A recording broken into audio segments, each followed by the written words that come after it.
E aí galerinha, boa? Vamos lá para mais uma aula. Hoje a gente vai falar sobre as plantas, o reino vegetal.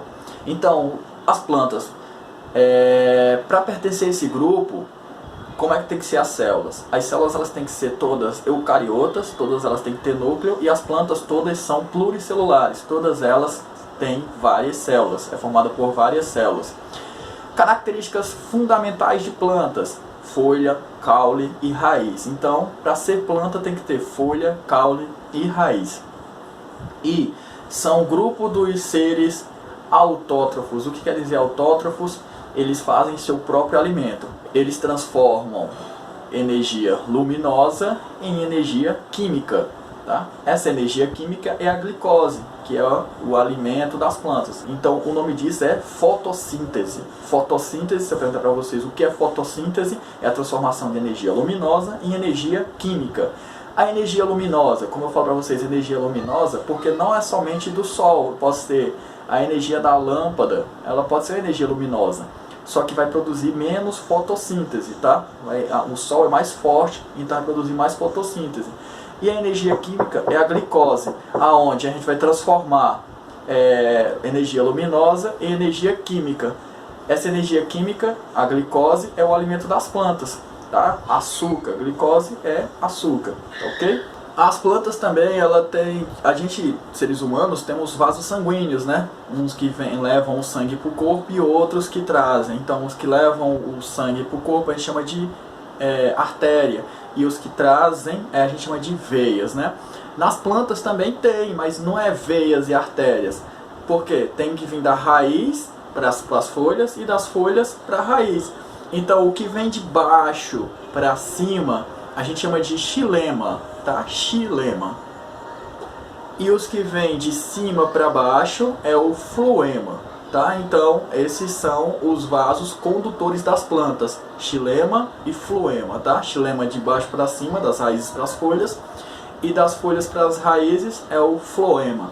O reino vegetal, ele é dividido em 4 classificações, que são briófitas, pteridófitas, gímenos e anjos. Qual a diferença desses 4? As briófitas, elas são as menores plantas que existem. Elas são tão pequenas que quase elas não tinham características de planta, que são caule, folha e raiz.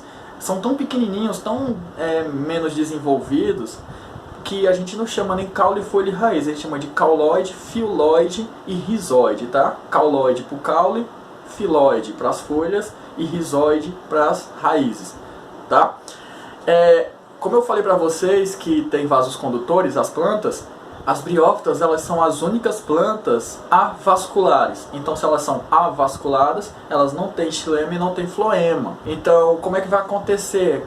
Os nutrientes são passados de célula por célula. Então, a célulazinha que enche, passa para a célula, passa para de cima, passa para de cima, aí depois vai fazendo a mesma coisa até passar para as de baixo, tá? Por isso que as briófitas são tão pequenininhas.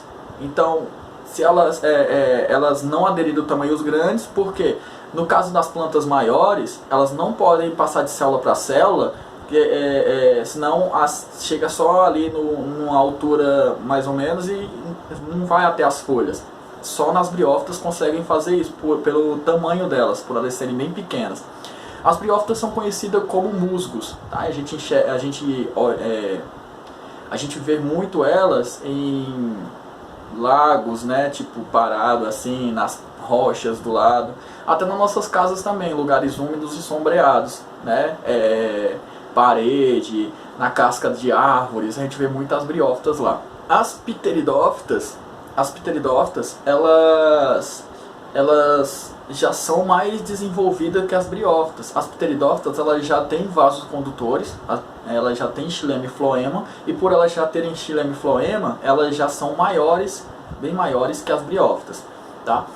As pteridófitas são as samambaias, os cavalinhos, xaxins e avencas. Então esses são exemplos de samambaias. As samambaias, como as briófitas, elas não têm flores nem frutos, tá? Então, nem sementes. Então não tem sementes, não tem flores e não tem frutos. Nem as briófitas, nem as pteridófitas. Elas só têm esporos. Tá? Então, esses esporos aí é que vai fazer a reprodução das briófitas e das pteridófitas. As gimnospermas, que é o terceiro grupo, já mais desenvolvida, as gimnospermas, elas já têm sementes, mas não têm frutos. Daí o nome gimnospermas, quer dizer sementes nuas, tá? Então, gimnospermas quer dizer sementes nuas. Por que essas sementes nuas?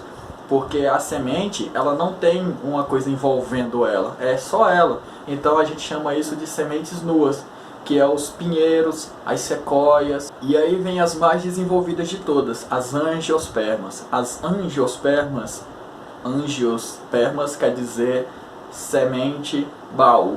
Então há uma semente guardada dentro do baú. O que será esse baú então? Esse baú é a fruta. Então as gimnospermas é as árvores mais evoluídas do reino vegetal.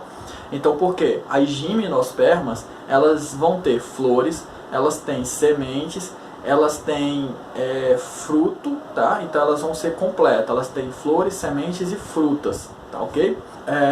Galerinha, eu vou deixar um exercício aí para vocês sobre a diferença das classificações do reino vegetal, tá?